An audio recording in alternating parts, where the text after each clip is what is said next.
गंगापूर नगरपालिकेच्या सार्वत्रिक निवडणुकीत जनतेनं बदलाचा कौल दिला असून नगरपालिकेवर तब्बल 11 नवीन चेहरे नगरसेवक म्हणून निवडून आलेत। या नव्या नगरसेवकांमध्ये 8 युवकांचा समावेश असून एक ज्येष्ठ महिला नगरसेविका निवडून आल्यानं सामाजिक समतोलही दिसून येतोय।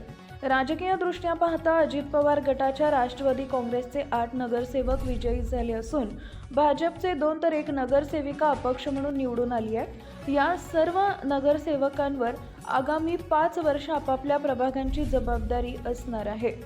नव्यानं निवडून आलेले नगरसेवक प्रभाग निहाय नवीन नगरसेवक भाजपमध्ये प्रभाग क्रमांक 2 पाटील शुभांगी आनंद, प्रभाग क्रमांक 2 कळसकर राकेश सुभाषराव, नगराध्यक्ष संजय जाधव गटामध्ये राष्ट्रवादी काँग्रेसचे नगरसेवक प्रभाग क्रमांक 3 गायकवाड वर्षा विशाल, प्रभाग क्रमांक 3 जगताप अमोल सुभाष, प्रभाग क्रमांक 4 कानडे नवनाथ विठ्ठलराव, प्रभाग क्रमांक 6 सुमनबाई अशोक गायकवाड, प्रभाग क्रमांक 6 सय्यद अख्तर हाशम, प्रभाग क्रमांक 8 कुरेशी तहरी मुनाफ, प्रभाग क्रमांक 8 सोपान देशमुख, प्रभाग क्रमांक 10 अंबिलवादे संतोष गोविंदराव, अपक्ष प्रभाग क्रमांक 9 सलमान जीन अनीस कुरेशी।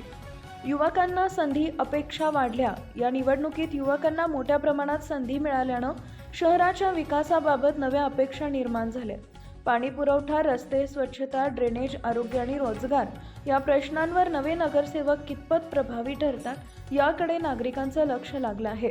यावेळी तरुण नगरसेवक निवडून आले। आता शहराचा विकास प्रत्यक्षात दिसेल अशी अपेक्षा आहे। 10 महिला नगरसेविका निवडून आल्यानं महिलांच्या प्रश्नांना प्राधान्य मिळेल अशी आशा आहे। राजकीय विश्लेषक बहुसंख्येनं नगराध्यक्ष संजय जाधव गटाचे संख्याबळ वाढल्यानं गंगापूर नगरपालिकेतील सत्ता समीकरण स्पष्ट झाले, मात्र विकास कामांवरच खरी कसोटी लागणार आहे।